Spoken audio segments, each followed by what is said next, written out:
Good morning, everybody. Thank you very much for being here. Top of the morning to everybody. Grab your cup of Joe. Grab your cup of coffee. Grab your cup of tea. Whatever the hell it is that you drink in the morning, just grab it and hang out for the next hour with Slee. Thank you very much for being a part of the show. It's Tuesday, November 19th, 8 a.m. on the dot. Thank you for being here. We got a lot of great stuff to talk about today. We got a lot of great stuff around the world of sports that I'm going to spend some time on. And I appreciate you guys spending some time here with myself, spending some time here with the show. So thank you very much for doing so. You guys see the steam coming up here. The steam. Today, by the way, is some tea because I already had a cup of coffee. So now I'm going to come with a cup of tea. Guys, I think I stumbled into something before I get the show all set up and the whole topic's coming up and everybody's saying good morning to each other and everything else. I think I stumbled into something yesterday. Let me tell you guys what I mean by that. Yesterday, we were sitting here and I noticed that these Yogi tea bags, which I got ginger yesterday, they all have a quote behind the tea bag. So let me tell you guys something I'm going to start doing here. Every single morning, I'm going to freaking find a quote. I'm find a good quote, a positive quote, a quote that could potentially help everybody with the rest of their day. I don't know how you guys feel. I'm down to sing Kumbaya in the morning.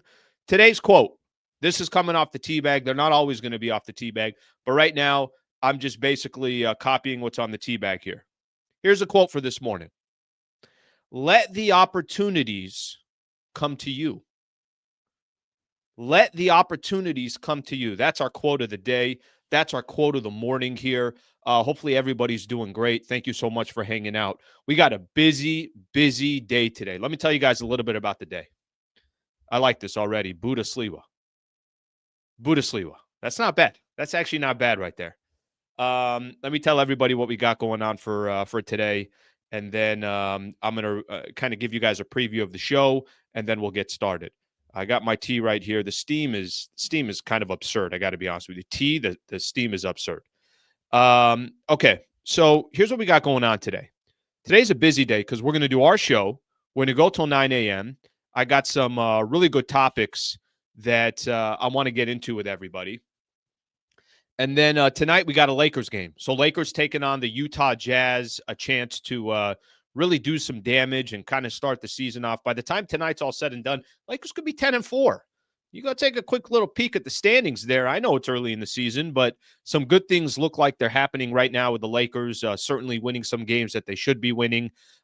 So full day today, right after the game is done against the Utah Jazz. What do you think I'm going to be doing? I'm going to be doing the post-game show.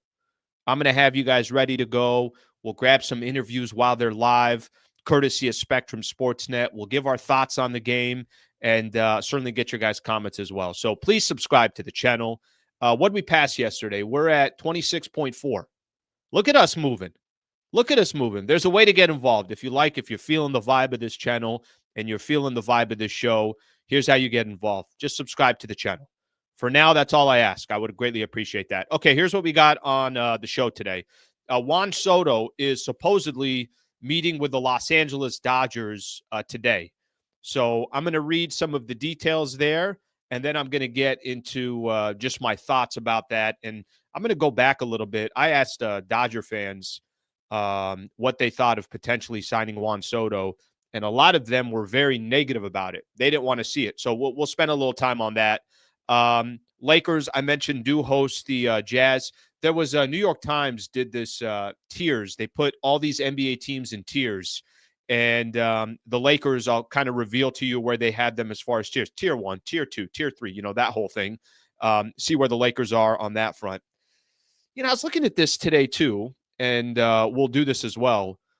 Can the Lakers depend on Jared Vanderbilt? Do you know Jared Vanderbilt has not played an NBA game since February 1st, 2024, that game against the Boston Celtics? So I think he's such a key piece, but he's still not around. So that kind of is odd in itself. Pat Riley is going to get a statue outside of Crypto.com Arena. Who else should get statues? I'm a fan of this idea and this concept of just having the greats of the greats out there. Well, where do we kind of draw the line? I don't have a problem with Pat Riley. I have some suggestions of who else should get a statue. Guest, Sammy Long. Sammy Long is going to come on here in about 10 minutes. He's going to hang out with us. He's going to preview the Lakers and the Jazz game, and then he's got a video coming out a little bit later today that will preview the game as well. And then I'm starting a new segment on Tuesdays and Thursdays called Gotta See It. If I saw something that I want to share with you guys, maybe it's on YouTube, maybe it's something that I just saw today. It's an anniversary of something that happened 20 years ago. It's called Gotta See It. So this kind of rounds up every single day. I want to have something that I'm doing. So on Monday, we'll do the weekend recap. On Tuesday, we'll do Gotta See It. On Wednesdays, we'll do Ask Lee. On Thursdays, we'll do Gotta See It. And then Friday, weekend preview. So we got a lot going on. Let's get the show started. For all those that are here, thank you. I appreciate it. I appreciate the good mornings. Somebody already saying bless you just in case. Good morning, Big Slee. Morning, Slee. Thank you very much. I appreciate that. Good morning to all my people as well. Let's get this show started. Okay, so you guys probably saw the reports came out yesterday. A couple different tweets out there. Let me read off one of the tweets. Alden Gonzalez, who's phenomenal at what he does. Alden put out a tweet yesterday, and there's a couple of different people that put out a tweet. The Dodgers are meeting with Juan Soto tomorrow. As Mark Feinsand reports. He was reading something off from Mark Feinsand. Yes, it's absurd of them to follow $1 billion offseason with a $600 million contract, but Shohei Ohtani's first year in LA blew away all their financial projections, and they need an outfielder. Well, that's great to know. That's great to know that the Dodgers are making money. I was concerned about them. I thought for a second there, I said, maybe the Dodgers are going to go under. Maybe they just maybe that financial investment wasn't going to work out. Well, it's good to know that it's working out just fine. Read some more stuff here on Juan Soto. Dodgers are up next with their Soto meeting expected Tuesday per sources. More on Soto sweepstakes in the story below. That's Mark Feinsand. Soto was scheduled to sit down with the Yankees on Monday. The Red Sox, the Mets, the Blue Jays. Other teams Soto could meet with include the Philadelphia Phillies, the San Francisco Giants, and the Tampa Bay Rays. What's the last thing that I saw here that I wanted to make mention of? Okay, talking about the deferrals and the fact that Ohtani's basically not getting paid until his contract is done. So they have money to spend if they'd like to spend it. All right, let me just give my quick thoughts on this, and then you guys can feel free to give your thoughts as well on the Juan Soto front. Chris says, watching live finally. Welcome, Chris. Thank you, brother. Appreciate that. Okay, so let me give you guys my thoughts on this. About, I think it was a little bit over a week ago, Doug McCain, Dodgers Nation, does a phenomenal job obviously around baseball, specifically around the Dodgers, came on here and we're having the conversation about Juan Soto. And if you guys remember, about a week and a half ago, maybe even 2 weeks ago now, there was a conversation out there of whether the Dodgers should go after Juan Soto. Does that make sense? Does it not make sense? It's absurd if they do. Absurd in the sense it's like, geez, does the money ever end with the Dodgers? No, they are printing money. I think right now, I don't know what the United States is in debt, but I know we're trillions in debt. One way to get out of debt is just ask the Dodgers to hand over some money, and they could actually help the entire country out for how much they're printing money over there. I will say this on the Juan Soto front. Doug McCain had mentioned this, and I thought it was a really, really good point and a really good argument that he made. His point was he does not feel like the Dodgers are going to go out of their way to go try to sign Juan Soto. But here's what the Dodgers can do. The last two teams that were left in the NL were the Mets and the Los Angeles Dodgers. The Mets are also tied to Juan Soto. Can the Dodgers just drive up the price on Juan Soto and make the life of the New York Mets just a little bit more complicated? Okay, who are the last two teams left standing? One in the AL, one in the NL. Last two teams left were the Dodgers and the Yankees. Obviously, Juan Soto was with the Yankees last year. They get to the World Series. They fall short against the Dodgers. Can the Dodgers make the life of the Yankees a little bit of a living hell? I think that's part of the concept in this strategy of the Dodgers is, look, they are in a big market.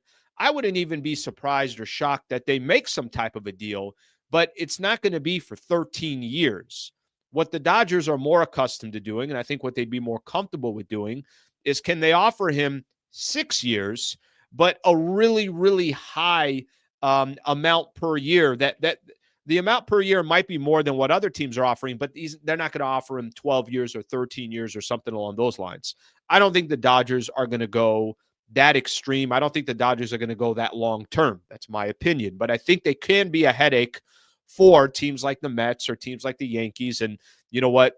Scott Boras is, no question about it, going to drive the price up as best as he can. This is what he does. But what Scott Boras also doesn't do, he doesn't take discounts. Scott Boras is not in the business of, well, if you go to the Dodgers, you got a chance to compete and Ohtani's there and this guy's there. He's trying to get just the maximum amount of money for Juan Soto. Remember, Juan Soto was offered 400 plus when he was still with the Nationals before he got traded to the Padres and then got traded to the Yankees. They had already established early on that 400 plus was not going to be enough, that he was going to take his chances in the open market, and that's exactly what Juan Soto was doing, and that's exactly what Scott Boras is doing. I don't think the Los Angeles Dodgers are going to be signing Juan Soto, but let me play out a little hypothetical here. If he did sign, let me actually play this one out. Last year, I didn't think the Dodgers were going to go trade for an injury-plagued Tyler Glasnow and guarantee him 5 years. That just that's not typically what the Dodgers do, but they did it. The Yamamoto one's, I think, a little bit more unique because everybody was offering him 300 plus, and at the end of the day, you didn't have to give up any prospects or anything. You just had to pay for him, and the Dodgers don't have a problem paying for certain players. But what the Dodgers typically do, if they're going to go out, Freddie Freeman was a 6-year deal. Shohei, yes, it's a 10-year deal. That's the biggest no-brainer out there, and the Dodgers are the ones that had the most resources to go make it happen. Mookie, in a sense, was a no-brainer. His age, how long he's going to be productive for, the fact that he's a Gold Glove right fielder, that he can be in the outfield. The problem with Soto is in 5 years, maybe even less than that, he's going to be a DH. We already got Shohei as your DH. So I think this is all smoke and mirrors. I mean, listen, if he did sign with the Dodgers and the Dodgers decided, we don't care, we got more money than we can possibly imagine, we want to go Shohei and then Mookie and then, I don't know, Freddie and Soto and go down the list of what that lineup can look like, I'm not discounting what Juan Soto is. He's a baller. Soto batted .288 this past year. He had 41 home runs. He had 109 RBIs, and he played 157 games. The dude is an absolute baller, no question about it. But does he make sense for the Dodgers? Do the Dodgers need a player like Juan Soto? I think he's going to stay on the East Coast. I think it will be the Yankees or the Mets. I think somebody's going to overpay him, and then in 6, 7, 8 years, they're going to sit back and say, that's a lot of money for a player that isn't out in the outfield or is only a designated hitter. But it's baseball. There's a lot of really bad contracts out there. I mean, I could tell you this firsthand. Padres have a couple really bad contracts that you're going to sit back on and look and kind of say to yourself, wait, what did they do? Why did they do that? What do you mean Xander Bogaerts is going to be a part of the Padres for X amount of years, whatever the case is? There's a lot of bad contracts in baseball. There's a lot of bad contracts in basketball. There's a lot of bad contracts in all the leagues. And I'm not, look, I hate it because it sounds like I'm saying Juan Soto's not worth the money. I just don't think Juan Soto, the Dodgers don't have to have him. And they won a World Series without him. And they even went out and got a player on a 1-year deal in Teoscar Hernandez, who had put up great numbers, who cost them $20 million. I'm not telling you that that's what Teoscar is going to be if they re-sign him this upcoming year. Certainly, they're going to have to give him more money, more guaranteed money, and more years. But the Dodgers typically have been frugal to an extent of how they spend some of this money. And then the long contracts, the big contracts, are usually slam dunks that are no-brainers. I don't have a feeling it's going to be Juan Soto. I don't think they're going to sign Juan Soto. But at the same time, maybe this is a different world for the Los Angeles Dodgers because they did win a World Series, because they have so much money, because they got all these other players now that are locked up as well. Juan Soto is one of the best young players. He turns 26, or he just turned 26, one of the best players in the league. I just don't see it happening. That's my own personal opinion. Okay, let me get to a couple quick comments here, and then we'll keep going here. Okay, nobody said we. I didn't say we. Okay, I didn't say we. Right now, I'm worried about Padres making stuff happen. I give a rat's ass what happens to them. Okay, I already have a migraine of what the Dodgers are doing on a night in, night out basis.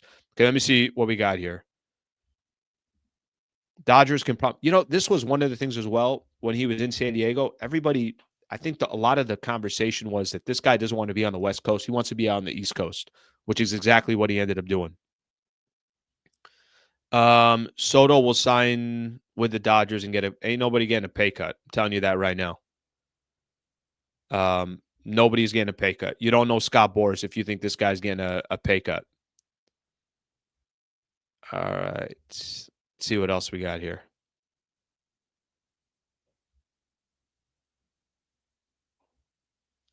All right.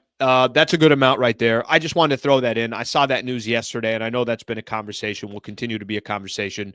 So we'll keep that conversation going. All right. As promised, as I mentioned, if you guys don't know Sammy, I think most people know Sammy by now. Sammy Long is doing a lot of our preview videos, making it happen. Sammy, what's going on, brother? Good morning. How are you? What's going on, dude? How you doing? Okay, jump right in here. I know you're a big baseball fan. You kind of, you're a fan of all the sports here, but let me just ask you this question. Put yourself in a Dodger perspective for a quick second. Would you go all in for a guy like Soto? And do you think the Dodgers are going to go all in for a guy like Soto? Or do you think there's a little bit of smoke and mirrors here where they're trying to see if they can drive that price up and make another team out there on one of those East Coast teams, give them a little bit of a headache? Oh, yeah. This is for everyone to see. I mean, listen, the Dodgers are flexing their muscles. They know that they have the money. The Dodgers just won a World Series. They showed the cap. I heard reports at the meeting they're actually just showing the World Series on a loop. They're showing what it's like to win. So it's probably don't want to go to the Yankees. You know what I mean? I know that makes you sick, Alan. I'm sorry for your Padres. But no, I mean, but here's the reality. The reality is, I think the one thing with Soto, I'll say, he's already got one. So it's not like he doesn't have one. He got one with the Nationals.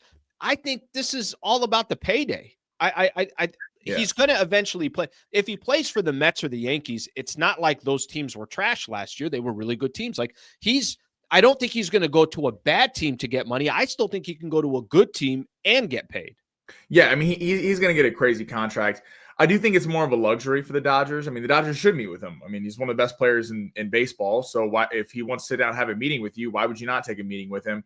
I agree. I know a lot of people in the comments saying the same thing. I mean, I think it's Teoscar Hernandez and going to try to sign a Corbin Burns, sign a Max Fried. There's a lot better options than just getting another slugger. I know it's a fantasy baseball of that lineup of Ohtani and Betts and Freddie Freeman and Juan Soto is seems like it is a gauntlet to go through that. I think at the end of the day, the Dodgers should spend their money elsewhere. Because I think also the Dodgers don't want to have to do another World Series run where it's like, can we rely on the starting pitching? And Walker Buehler was excellent. He stepped up, and Jack Flaherty stepped up in big moments. Obviously, Yamamoto's a beast and is there to stay. But I think you got to bolster the pen because, Tyler Glasnow, I love watching Tyler Glasnow, but he has an injury history. So it's not unreasonable to think that that's not going to keep happening. I do like what Andrew Friedman's doing with Walker Buehler. Walker Buehler's never going to have to buy a beer in LA ever again. But at the same time, he is 30, had multiple Tommy John surgeries. So, I mean, this is what the good GMs do. They don't just pay guys because they're popular players or they're beloved players. Sure. He's realizing that giving a 3-4 year contract to a guy who's 30, and if he gets hurt again, is who knows where he's at. If I was signing Walker Buehler, I would do a 1 year, a 2 year, and maybe pay him a little bit more money to stay and throw him a few more dollars. But I don't think that giving a long-term deal to Buehler is the best move. That's why I think Buehler's going to end up somewhere else. Because if I'm Walker Buehler, what more do I have to prove to the Los Yeah. Angeles Dodgers in that I'm a legend. I'm a legend. Anytime I walk into LA, I'm already a legend. I'm trying to get paid, right? This is my opportunity. And if I've said this before, and I actually really do believe it. If I'm a team like the San Diego Padres or think of teams that are in contention, teams that are going to, there's a good chance they're going to make the postseason. Give me that guy in the club. Let me go overpay for Walker Buehler is more needed at this stage, probably with another team where he can get overpaid. He could be a player that can help a team that maybe has never got. A lot of these players haven't made it to the World Series, or how do you act once you get there? Whatever the case is, right? I think that part to me. But if they went their separate ways, mission accomplished for both sides. Dodgers got everything they needed from Buehler. Buehler got everything he needed from the Dodgers. Totally. And you know, the Roki Sasaki piece is interesting because you heard, you know, the Dodgers are interested in him. Obviously, Yamamoto, Ohtani connection there. Yu Darvish report of your Padres.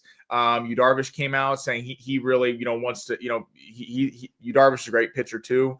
Kind of wants him to go to San Diego. So it really feels like it's coming down to the Padres, Dodgers, or Yankees for Sasaki. So I wonder who's going to be able to outbid there, who's going to step up. Do the Yankees, knowing they lost out on Yamamoto, even go over the top and pay him more just so he doesn't go to the Dodgers, or do they try to create a kind of a rivalry? I mean, go to the Padres and then you have 2-2, LA, San Diego. Well, this what makes it so fascinating is you can only pay him so much because of the international pool. So money won't be the factor.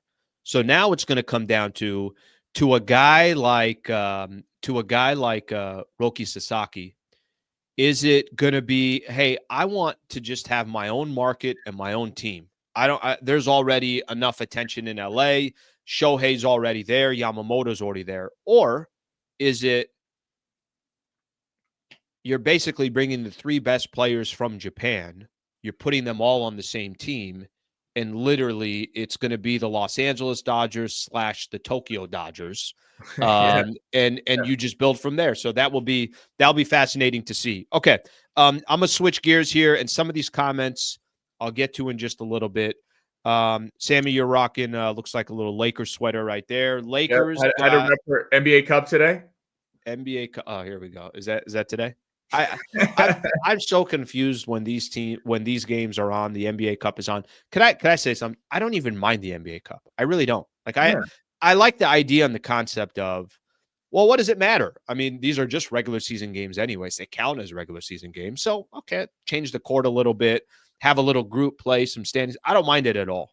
The court's the worst part about it. The only thing, some of the courts are okay. Some of the courts are a little more subtle, right? I think was it San Antonio maybe. I can't remember who it was, but there have been some courts where I haven't minded it. But anyways, what I was going to say is the only thing I don't like about the Cup is when I hear broadcasters saying, "Oh my gosh, listen to this crowd because it's a NBA Cup game." I'm like, guys, stop. Stop.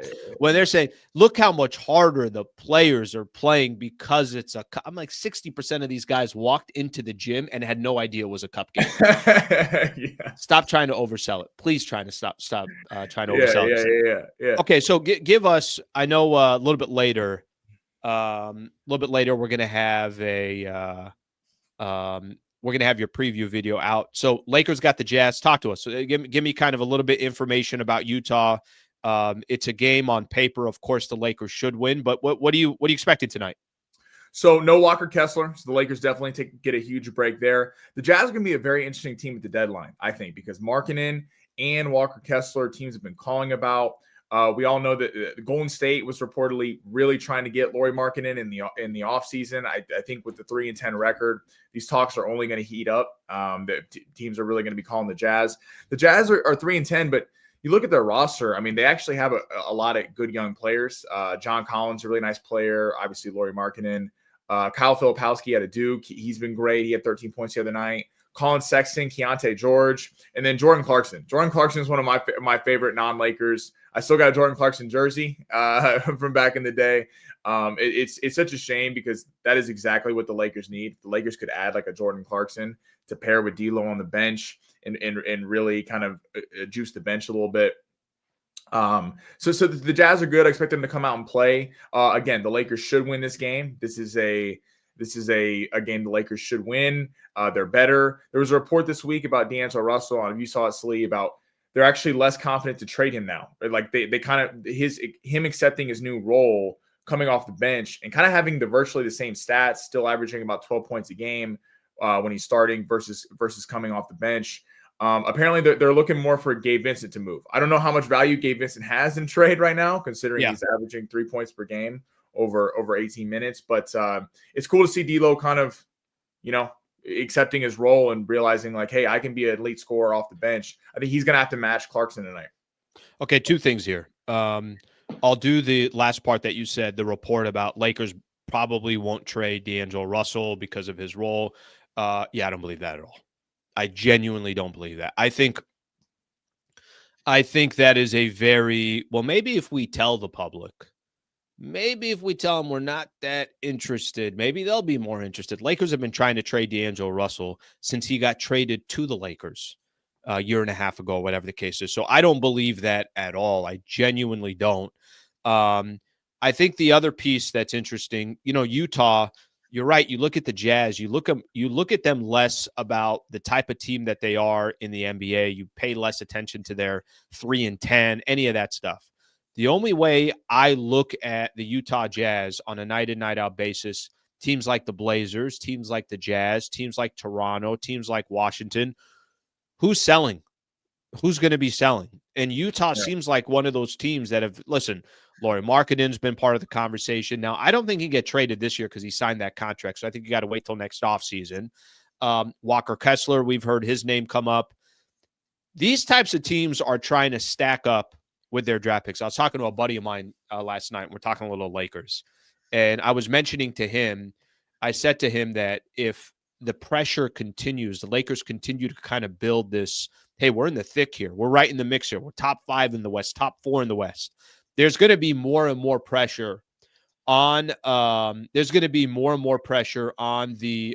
front office, and specifically Rob Pelinka, to go make a move. And a team like the Utah Jazz is a good example where if something were to happen, I don't know if sometimes within the West that doesn't happen. Okay, it is what it is. We'll see what happens. But that's the only way I look at the Jazz now. I don't even look at the Jazz as an opponent that's coming up tonight. I look at them as, what are they going to give up by the time the trade deadline comes? Yeah, they're definitely, every team's going to be calling them. In the Western Conference thing, I'd see it if the Jazz and Lakers were rivals. I don't. The Kings aren't trading the Lakers. The Clippers aren't trading the Lakers. I doubt the Warriors trading the Lakers. If those teams were kind of in that spot of not. Yeah, maybe it doesn't matter for Blazers and Utah and some of these other teams. Yeah, I mean, if you're Utah and you can get a good pick, I think you're just about, hey, let's try to build the team. And they do have a lot of young talent, but clearly sitting on Walker Kessler when teams you could probably get more for what Walker Kessler is honestly worth at the deadline with teams trying to load up. They're definitely going to be a big player. I think everyone's going to be calling. Okay, let's keep moving here. I want to go back to D'Lo for a quick second. What have you thought of his role? What have you thought of his? Because I think for me, I still don't know what D'Lo is going to give any given night, but I like the concept and the idea of, we'll take our chances with you coming off the bench. Not just because they're demoting him, but also they just don't have any help off the bench, right? I think you've had a couple of games where, hey, Max Christie, all of a sudden it's like, okay, hey, this is great. Can you depend on Max Christie? I got a segment here in a little bit of when Vando is going to come back. I got no idea. Can you depend on a Cam Reddish? Can you depend on some of these guys? What do you make of D'Lo going to the bench? Quickly on the Vanderbilt thing, it's a little bit alarming that JJ Redick won't give a timeline and he's not giving updates, but hopefully that's just he's kind of being cagey with the media. But I'm excited. D'Lo, bench players, a lot of bench players, why they aren't starters is because their specialties is a certain thing. They're either a really good rebounder, they're a very good on-ball defender, they're a really good three-point specialist, but they have a big hole in their game. And D'Lo's hole is defense. He doesn't play it. I compared to my video. I'm sure I'll get some crap for it.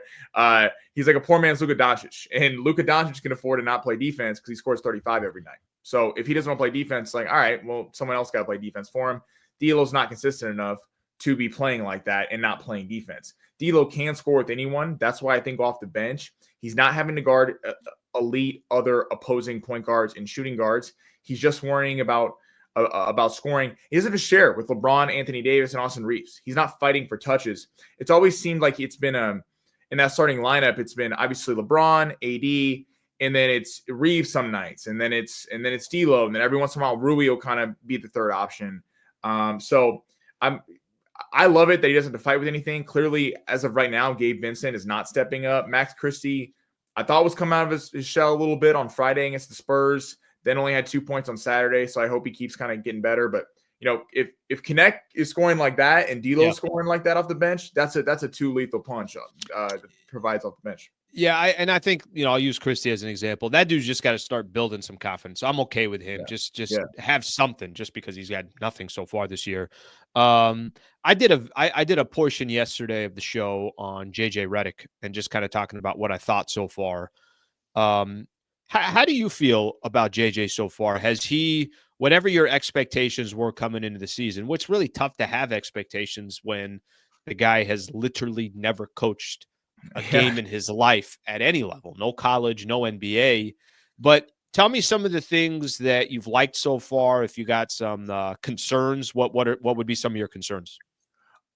I actually don't have too many concerns so far. I've loved what he done. Obviously, the 9-4 record. I think any Laker fan would have taken that. If you would have said 13 games in, they'd have it. He calls timeouts when he's supposed to. Darvin Ham refused to do that and would take him home. I don't know if you ever look at some of the comments or the feed or post game. Everyone just wants to talk about Darvin Ham. I'm like, he's not the coach anymore.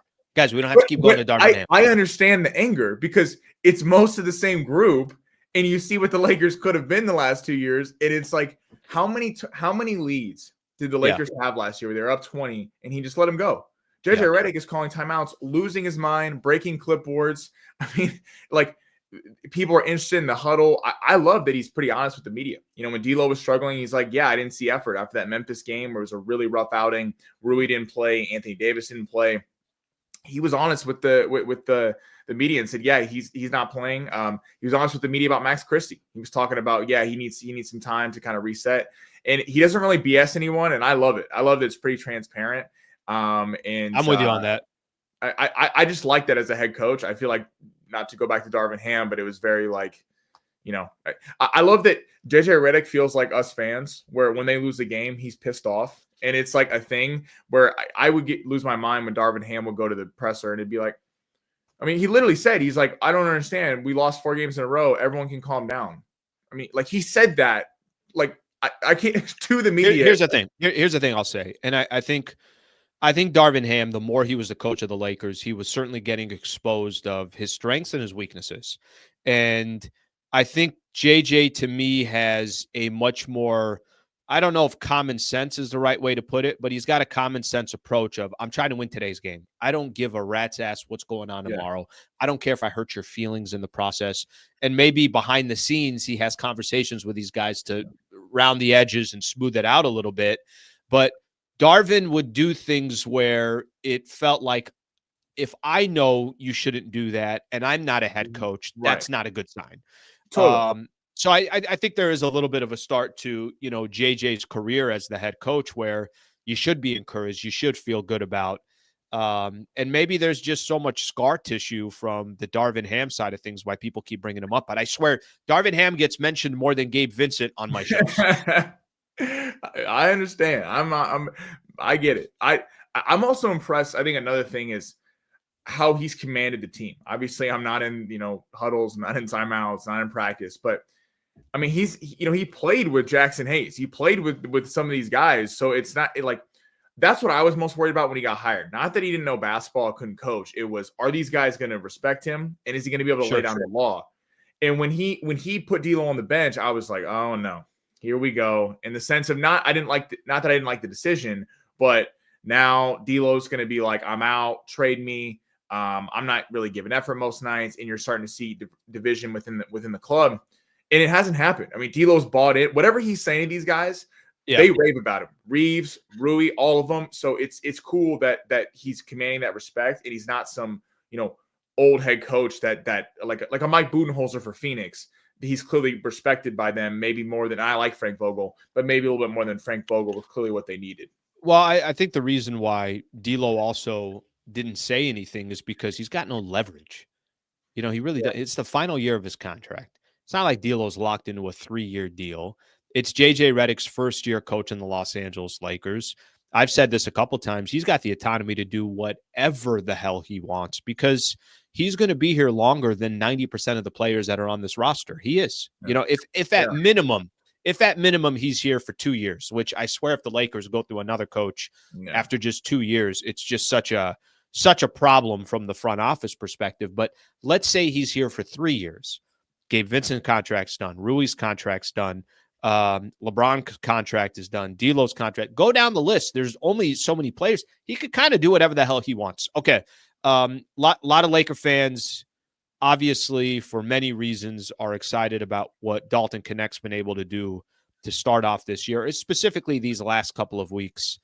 Not just, I guess my question to you is this: eventually teams are all going to start saying, he's a problem. Here's how we're going to focus on him. This is the attention we're going to give him. They're going to start giving Dalton Knecht the proper attention of what to do with his game and everything else. But I'm so impressed with his skill set. I'm so impressed that he can grab a ball off the corner for a 3 and in motion like a Klay Thompson, let it off before you have a second to even get to him.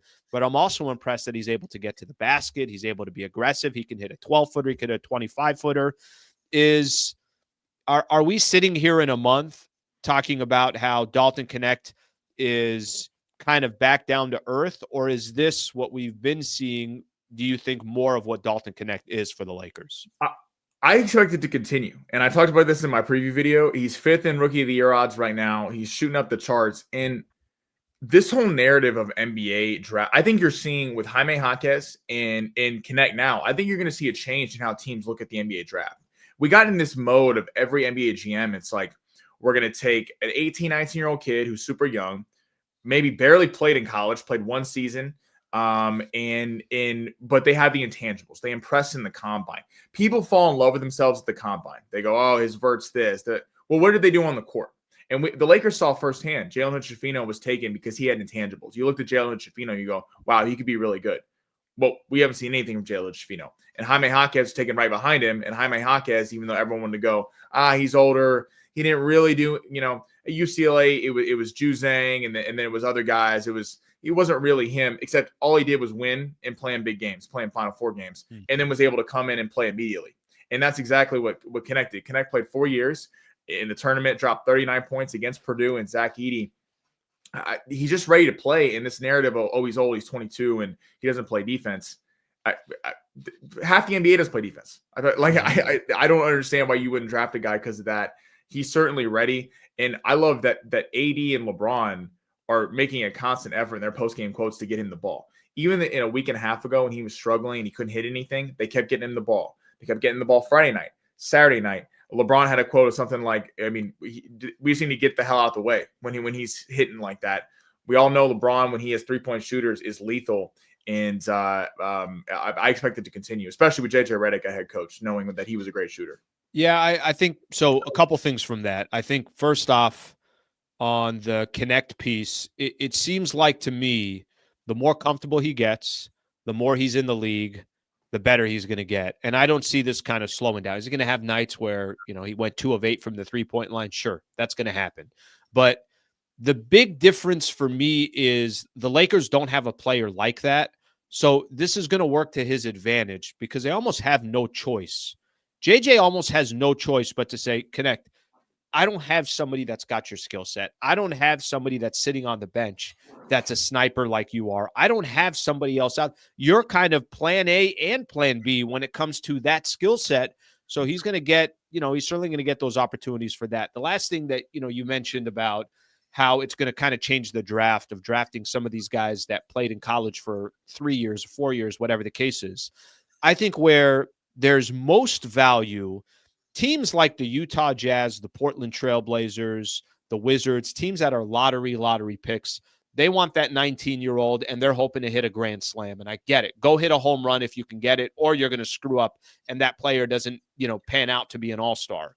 But teams that are competing, like the Denver Nuggets, like the Minnesota Timberwolves, like the Los Angeles Lakers, the Boston Celtics, teams that are ready to whether they're going to, they're top 5 in the Western Conference or top 6 in the Eastern Conference. Those are the teams that I think it makes more sense to grab a guy like Jaime Jaquez, Dalton Knecht, players like that, because they can actually come in and start helping your team right away. Yeah, versus a guy who, you're taking maybe overseas, who has all the talent in the world, but is still playing for his professional team over there, and maybe not even join the roster for a year or two. I think it's just a mistake. And yeah, like you said, you see the hits, but when you're trying to win now, especially with LeBron, I don't think taking a player like that really does much for this year. Okay, I got one quick question for you. How old are you, by the way? 22. Okay. 22. Do you remember anything about the Malice in the Palace? Well, I know about the. I wasn't. Yeah, I know about the Malice. But like have you watched any docs on it or Yeah. anything like that? The Netflix one I watched a little bit of.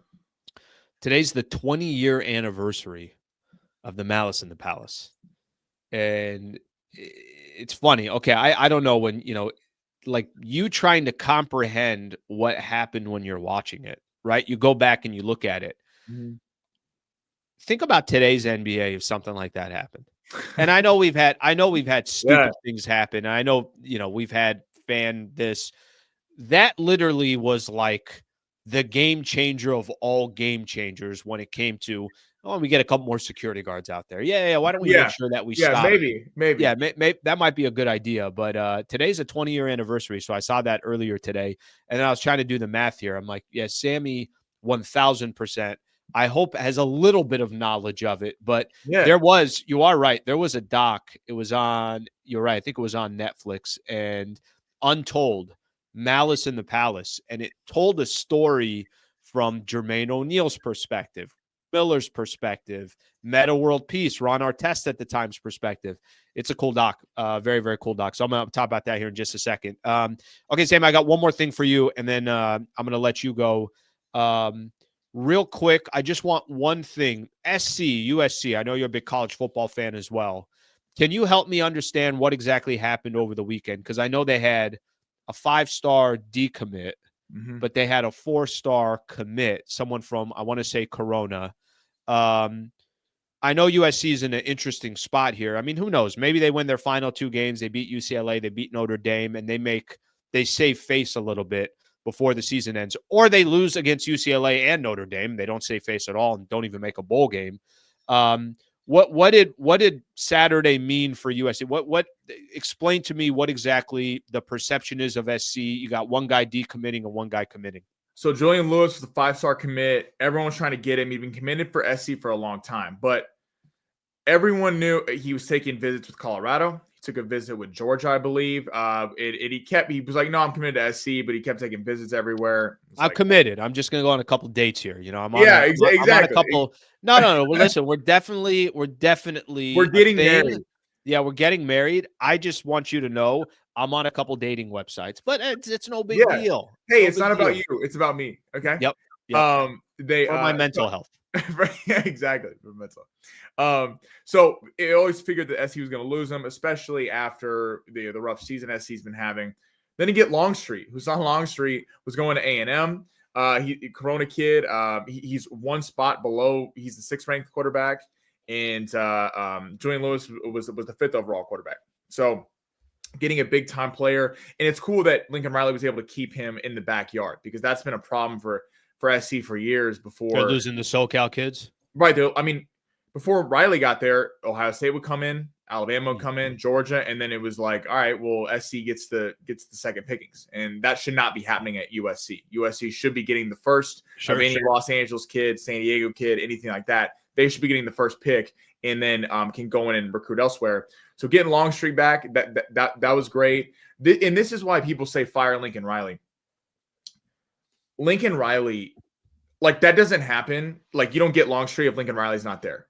There's no way. Because if you're a quarterback, there's a receiver who was visiting this week, Trent Mosley, who saw the game, 4-star against Nebraska, got a big win. Jakeem Stewart, 5-star defensive end, was also visiting at the game. He's going to Ohio State, Georgia, taking recruiting visits. But Lincoln Riley, even though for all the frustrations, and yes, there have been, and you don't know why the adjustments haven't been there in the second half. Produces quarterbacks.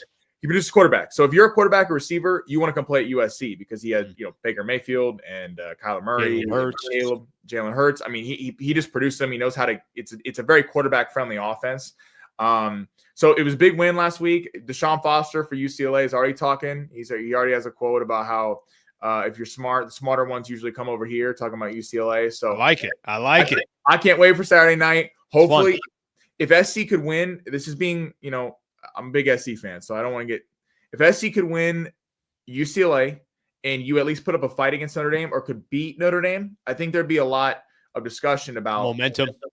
You beat LSU week 1 and you closed out beating Notre Dame. And even though you lost 5 close one-score games, people might look at the season and go, hey, a couple of those plays go different ways. Maybe next year is a different story. And you keep. Yeah, I think next year is the year for Lincoln Riley. I said this early in the season, even when he was losing those games and he kept saying, hey, we're one play away from being undefeated. I'm like, okay, that I don't know what people want to do with that. But I kept saying that you don't get rid of him this year. And I wait till all of next year to finish. And then now the dust settles. You got your second year in the Big Ten. He's been there long enough. What's it look like? I had a friend of mine come on who covers USCFootball.com, was basically saying that the main reason why they wouldn't get rid of Lincoln Riley is costs too much. Has nothing to do with football. Yeah. It has more to do with you got to pay this guy out potentially $90 million. And who are you going to get that's a better head coach at the moment? Here's the problem with that. I think the problem is the bigger question is he the right fit or is he not? And if he's not the right fit, then you figure out, okay, who's going to be that next person. But I wouldn't do it yet. I wouldn't do it. Even if they lose to UCLA, let's say they lost to Notre Dame and you're not bowl eligible and it was just an awful, awful first year. I still wait. I'm waiting until all of next year too, to let the dust settle. Yeah. All right, brother. Great stuff. Preview video coming up from Sammy Long, breaking down the Lakers and the Utah Jazz. That will come up around 10 a.m. this morning. So thank you, buddy. Enjoy the rest of your day. Thank you, guys. Have a good one. All right. That is Sammy Long right there. Sammy Long right there.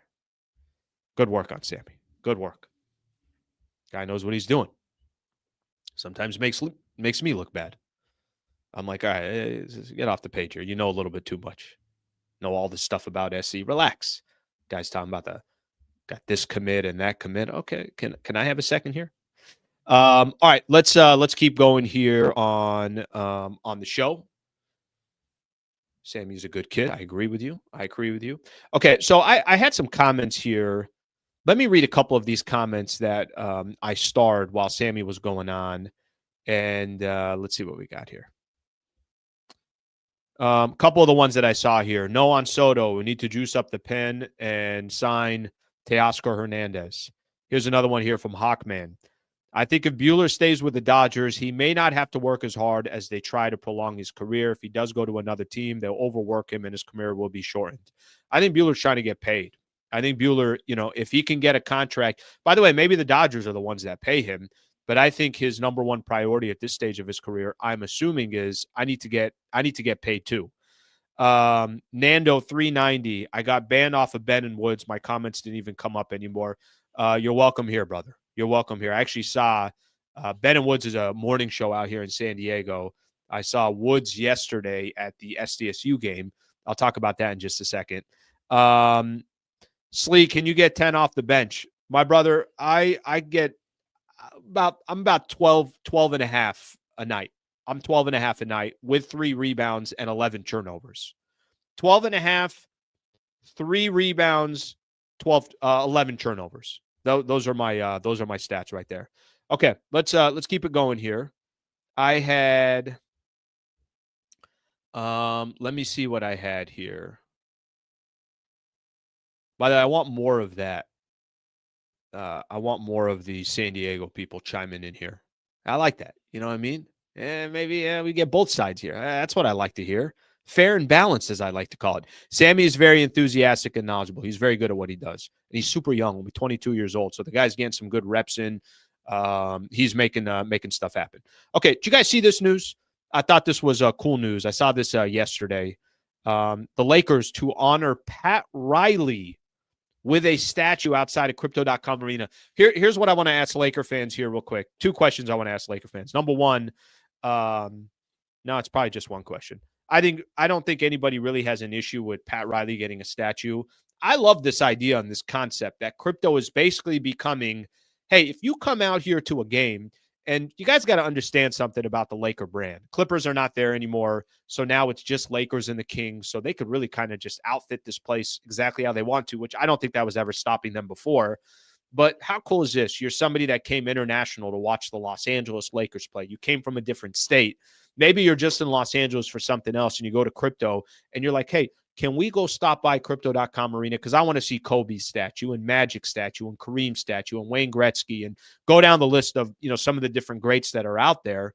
Pat Riley's going to get a statue.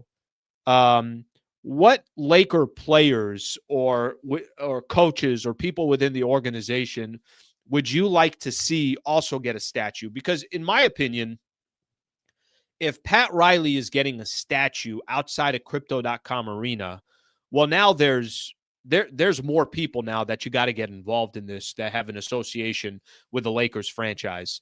And like I said, I don't have any issue with it. I kind of like the idea, the concept. I remember, I was excited years ago when Chick Hearn was about to get his statue. Chick Hearn, my idol, somebody that I grew up literally idolizing, loved Chick Hearn. And like I said, that was always my idol.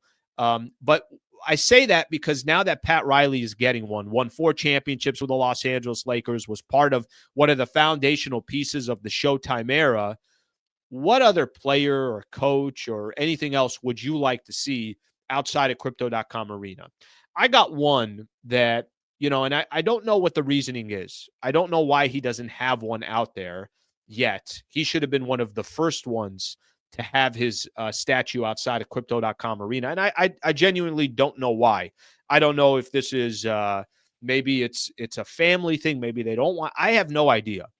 But Dr. Jerry Buss is, no question about it, the first one in my mind that get this man a statue. He is, in my opinion, the greatest owner in the history of professional sports. There was a time that I think he took over the Lakers, I want to say in 1979, and passed away. Was it 2013? But under his reign, the Lakers basically 50% of the time were, or maybe it's a little bit less than 50% of the time, were in the NBA Finals. They were in the NBA Finals. If you think about with Magic, he made the NBA Finals 9 times. Kobe got to the Finals 14 or 4. Kobe got to the Finals 7 times. Between those 2 players alone, that's 16 appearances under the reign of Dr. Jerry Buss. 16 years. So there was a stretch there over 32 years where the Lakers were in the NBA Finals 50% of the time. Obviously, Magic and the Showtime crew with Kareem got 5 of them. Kobe obviously got 5 as well, but got it over a 7-year, 7 different times, making it to the NBA Finals. That's the individual that I want to see with a statue outside of Crypto.com Arena yesterday. I think it's so critical that he has one. I don't know why he does not have one out there, but he really is the foundational piece. He is what the Lakers were, and what that brand is today. He's got so much to do with that, and I just want to honor him because he deserves to be honored. The other person that I tell you, and I don't think if you're putting Pat Riley in there with a statue, well, I guess then my next question is when's Phil Jackson? When is his statue coming? Because I just assume that Phil Jackson is next on the list, right? I'm just assuming that I'm assuming that if Pat Riley's got one, then Phil Jackson's got one coming as well. Okay, let's see what we got here. Some of these here. Phil Jackson, Stu Lance. How cool would that be? He's sitting right next to Chick and Stu action there. There is no Showtime without Dr. Buss. There isn't 17 titles hanging up there without him. Phil Jackson for sure. Jerry Buss, Dr. Phil Jackson. This is an interesting one. James Worthy. I was listening this morning. I'm coming in. I'm listening to NBA Sirius XM, and they were talking about the statues and Pat Riley getting one. And they went out of their way to be like, well, where's James Worthy? I think he said something that I thought that was interesting. I can't remember.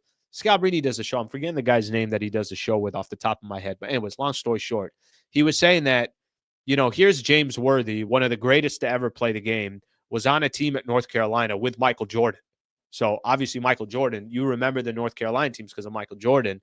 And then he goes to the Lakers and he's on a team with Magic and Kareem.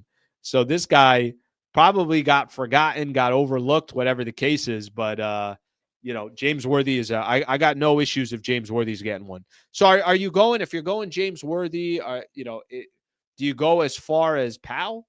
Do you go, is Powell getting one as well? Will AD and LeBron both get one? I don't know 100% what the plan is over there, but you can certainly see that if Pat Riley's getting one, I think that does open it up for a little bit more of a conversation in regards to who else should get one. Okay, let's keep things moving here. I mentioned this, and I want to do it right now. So on Tuesdays and Thursdays, I'm going to do something called Gotta See It. And Gotta See It is just something that I saw or something that I watched or something. It could be on YouTube. It could be on Twitter. It could be on wherever it is that I saw it. And I want to share it with you guys. Maybe sometimes it will be just sports related. Maybe it will have nothing to do with sports. Maybe it'll be motivational, whatever it is. If I cross something, and you guys can share stuff with me if you want to send me anything on X or on Instagram or whatever the case is. Hey, Al, this should be a good one that you put in there. But Gotta See It, I'm going to do it on Tuesdays and Thursdays. Here's what I wanted to share with you guys today. Here's what I want to share. I mentioned this for a quick second. I'm going to play a quick clip of it. 20 years ago today, Pistons are taking on the Detroit Pistons, and Pistons are taking on the Indiana Pacers. Watch this real quick. This is from the doc, Untold Malice in the Palace. I just thought this clip was kind of fascinating. It was interesting, and I think this guy is also crazy. Take a quick listen.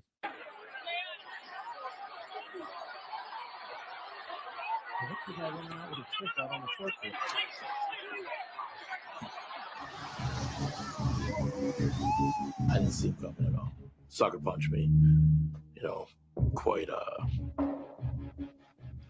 bitch move, Taser. It was the best miss of Jermaine's career. Because if Jermaine would have connected on that punch, that fan would have been dead. Your name is, sir? My name is Charlie Haddad. It hit me in the face. I'm so hurt. I need x-rays on my whole face. I don't even know what's going on. I gotta stop. After I hit, we left and went to a different room, like they were protecting me or something. They started bringing people into my office. A couple of them were talking like, oh, this would be funny if one of us, hurt ourselves and we can sue. Okay, this is why I showed it. I showed it not for the violence, not for the fighting, any of that stuff, none of that. It will literally go down as one of the craziest moments in the history of sports is the Malice in the Palace. And there is, for those who never got a chance to watch it, Untold Malice in the Palace, which is on Netflix. I highly, highly recommend that you go watch it. I really, really do. I think it is one of the most interesting documentaries. I do agree with Reggie Miller, so lucky that punch didn't land. But, man, it is such a unnerving moment in sports where you go back and you obviously watch what went down on that day. It was 20 years ago today. So that was on November 19th, 2004. 2004, November 19th was the Malice in the Palace. If there's a day to go watch, obviously that documentary, it is today on the 20-year anniversary. I remember it's kind of funny. We all kind of go through stuff where kind of remember where you were, certain moments in sports, whatever the case is. I remember exactly where the hell I was. And that's just one of the more crazy sports stories that's out there. Okay. Last couple of things I want to mention here, and then we're going to call it a day. I appreciate you guys hanging out. If you guys don't mind, please subscribe to the channel. We're making some movement here. I appreciate you guys. I have asked for the people to help out, and the people have helped out. So thank you very much. Please continue to subscribe to the channel. If you are not a fan of the Mike Tyson, Jake Paul fight, I got bad news for you guys. It was Boardroom put this out on Instagram earlier today. It was the most watched boxing match in the history of boxing. And it wasn't even close. At least this is what I'm watching here. Maybe this is just from pay-per-views and streaming. Let me give you guys some examples. Mayweather versus Pacquiao in 2015, 4.6 million pay-per-views. Mayweather versus McGregor back in 2017, 4.3 million views. Mayweather versus De La Hoya in 2000. Look at Mayweather, box office everywhere, 2.4 million views. Go down the list. The Paul Tyson was 60 million Netflix streams. I don't know if that just means this is the world we're going to get into. It's going to be more about entertainment. It's going to have less to do with the actual sport. But I think that kind of comes with the circus of boxing anyways. The best don't typically fight the best anymore anyways. So maybe that kind of falls into that line. However, what I will say is at the end of the day, that 100% is almost disappointing for me because of that. I went to a good college basketball game yesterday, and we're going to call it a show. SDSU hosted Gonzaga. Gonzaga, number 3 in the country. They play here at San Diego State, right on campus. They got their stadium there. Cool environment, great environment. You know, makes me kind of it makes me enjoy college basketball again when you can have games like that this early in the season. But Gonzaga, this team puts up basically 100 points a night. I don't know what the hell Gonzaga is, but SDSU has got a long way to go, but it was fun to be there. All right, my people, thank you very much for being on. Thank you for hanging out during the show today. I'm back on. So here's what I got going on tonight. Tonight, I got a game, or Lakers got a game tonight. When the game ends, we'll come right back on and do the post-game show. So we'll continue to roll up our sleeves and react to the Lakers and the Utah Jazz. So make sure you tune in for that. And then tomorrow morning, I'm back on at 8 a.m. So thank you very much for being a part of the show. Hope you guys have a great rest of your day. And thank you for tuning in. Have a great day.